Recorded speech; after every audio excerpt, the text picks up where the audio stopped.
Good morning. আবারও একটা নতুন সকাল।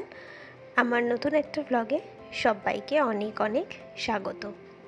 আগে বলো, তোমরা সবাই কেমন আছো? আমি মোটামুটি ভালো আছি। আর ভালো আছি এটা বলাটা ঠিক হবে না বোধহয়, কারণ যা গরম পড়েছে তার ওপর কারেন্টের উৎপাতও বেড়েছে। জানো তো, একটা হাসির কথা মনে আসলো। এই গরমে কারেন্ট এত ধোঁকা দিচ্ছে, আমার মনে হয় আমার এক্সও বোধহয় আমাকে এত ধোঁকা কখনো দেয়নি। কি বলি বলো তো, এই যে কারেন্টের এত উৎপাত বেড়েছে, সকাল নেই, বিকেল নেই, রাত নেই, এমনকি মাঝরাতটাকেও ছাড়ছে না। মাঝরাতে হুট করে কারেন্ট চলে যাচ্ছে, আর চলে যাচ্ছে তো যাচ্ছে, সে আর আসার নামই করে না। আর সকলের তখন ঘুম ভেঙে যাচ্ছে গরমে। ওইভাবে কি ঘুমানো যায়? এখানে এই যে মাম্মাম উঠে পড়েছে, মাম্মামকে রেডি হতে পাঠালাম, আর এদিকে আমি ওর বইয়ের ব্যাগটা গুছিয়ে নিচ্ছি। মেয়েটাকে তো স্কুলে পাঠাতেই হবে, কিছু করার নেই। আর মেয়েটাকে স্কুলে পাঠানোর পর খুব কষ্ট হয় জানো, যত বেলা বাড়তে থাকে রোদের তেজও তত বাড়তে থাকে। আর এই গরমের মধ্যে জানি ওদের প্রচণ্ড কষ্ট হয়, কিন্তু কী আর করা যাবে, এই দিনটা তো আমরাও পার করে এসেছি। আর কষ্ট না করলে কেষ্টই বা মিলবে কী করে? জীবনে কষ্ট করলে তবেই তো জীবনে সাফল্য অর্জন করতে পারবে। যাক, সবাই খেয়ে দিয়ে যে যার মতো কাজে বেরিয়ে পড়েছে, আর এখন আমার টিফিন করার পালা। এই যে সকালে পরোটা বানিয়েছিলাম আর একটু আলু ভেজেছিলাম, ওটা আমার হাজব্যান্ডের জন্যই বানিয়েছিলাম। ও আবার দেখলাম দুটো পরোটা রেখে দিয়ে গেছে। গরমে না কারোর কিছু খেতে ইচ্ছে করছে না জানো তো।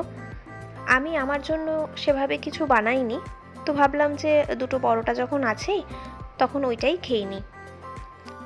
তাও তো আমরা ঘরে আছি যারা, তারা অতটা গরমটাকে হয়তো ফিল করতে পারছি না, যেহেতু এসিতে কাটাচ্ছি, বা যারা এমনি ফ্যানের তলায়, তাও তো একটা মাথার উপরে ছাদ আছে। যারা বাইরে কাঠফাটা রোদে কাজ করছে তাদের কতটাই না কষ্ট হচ্ছে। এই যে মাম্মামের কথা বলছিলাম, মেয়েটা জানো তো সারা দিন কিছু খায় না। মানে ওই যে সকাল 9টার সময় বেরোয়, তারপর 4:30-র সময় আসে, পুরো সারাটা দিন মেয়েটা না খাওয়া। যেরকম টিফিন প্যাক করে দিই সেরকম টিফিন নিয়ে ও বাড়ি চলে আসছে। প্রথম দুদিন খুব বকাবকি করছিলাম যে তুই এরকমভাবে না খেয়ে আসছিস আর এসে বলছিস আমার গ্যাসের ব্যথা করছে, আমার বমি বমি চাপছে। ওই যে না খাওয়ার জন্য গ্যাস হয়ে যাচ্ছে, যার কারণে বমি বমি চাপছে। কিন্তু তারপর বুঝলাম এত গরম না, ওই গরমে আর টিফিন খেতে ইচ্ছে করছে না। আমি তাই বললাম যে যতটুকু ইচ্ছে হয় খাস, আর বাকিটা না খেলে কি আর করা যাবে। আজকে আবার শুধু জল দিইনি, জলের সাথে আরেকটা বোতলে নুন চিনি লেবু দিয়ে একটু ওআরএসের মতো করে দিয়েছি। এই গরমে বাচ্চাদেরকে কি হালকা টিফিন দেওয়া যায় বলো তো, যারা এতক্ষণ ধরে স্কুলে থাকে। হালকা টিফিন দিলে পেট ভরবে না, কিন্তু তাও এমন কিছু টিফিন যাতে অ্যাটলিস্ট পেটে থাকে, একদম পেটটা যেন খালি না থাকে। তোমরা একটু সাজেস্ট করো তো। দেখো, কথা বলতে বলতে কত বেলাও হয়ে গেল, আর আমার কতগুলো কাজও করা হয়ে গেল। স্নান হয়ে গেছে, পুজো হয়ে গেছে, তারপর ছোটো রানীকেও স্নান করিয়ে নিয়েছি। উমা, এখানে আজকে আবার দেখো ছোট খোকা ইলিশ এনেছে। আগের দিন ইলিশ মাছটা বেশ বড় ছিল, আজকেরটা বাচ্চা ইলিশ। না, এই গরমে রোজ রোজ সর্ষে দিয়ে খাওয়া যাবে না, কারণ কাল সর্ষে দিয়ে খেয়েছি, আবার আজকেও সর্ষে দিয়ে এই গরমে না খাওয়াটাই ভালো। তাই আজকে ভাবলাম কালো জিরে ফোড়ন দিয়ে বেগুন আলু দিয়ে পাতলা করে ঝোল বানাই, সেটা খেতে কিন্তু দারুণ লাগে।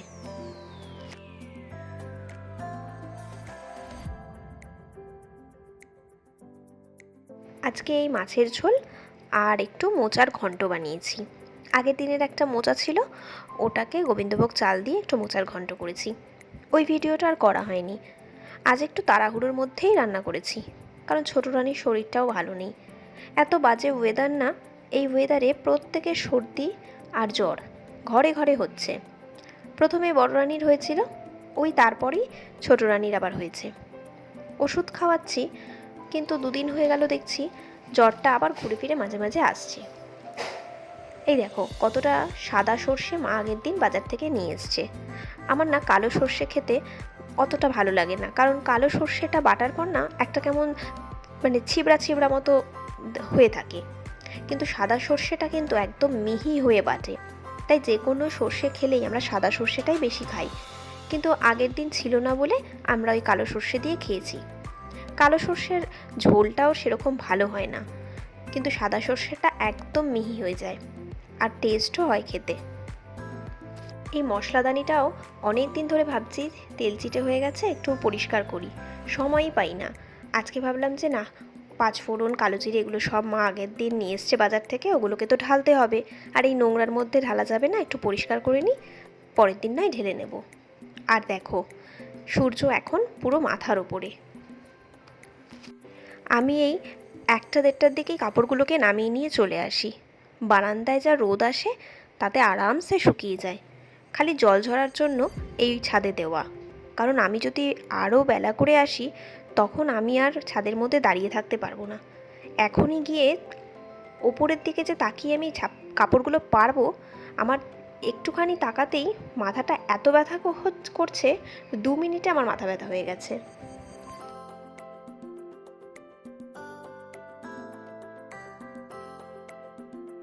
বারান্দার এই দরজাটা না বন্ধ করে রাখি, কারণ এত রোদ আসে না, ঘরটা পুরো গরম হয়ে যায়।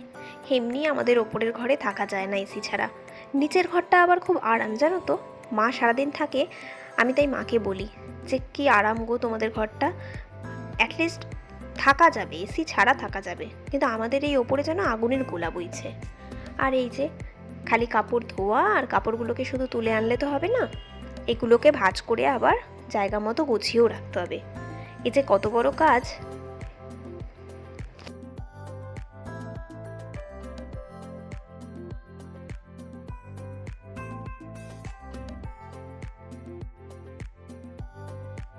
ঘড়ির কাঁটা এখন বিকেলের পথে, মাম্মামের স্কুল থেকে আসার সময় হয়ে গেছে। বিকেলের পরে আমি আর ভিডিওটা কন্টিনিউ করতে পারিনি, কারণ বিকেলবেলা 5টা, সাড়ে 5টা থেকে প্রচণ্ড বৃষ্টি ঝড় শুরু হয়েছে, যার কারণে আমাদের এখানে কারেন্ট বারবার যাচ্ছিলো আর আসছিলো। তারপরে রাত্রেবেলা কারেন্ট চলে যাওয়ার পরে রাত্রি 12টা, সাড়ে 12টা অবধি কারেন্ট ছিল না। তো যাই হোক, আজকের ভিডিওটা এখানেই শেষ করে দিতে হলো। আবার নতুন কোনো ব্লগ নিয়ে তোমাদের কাছে আসবো। টাটা।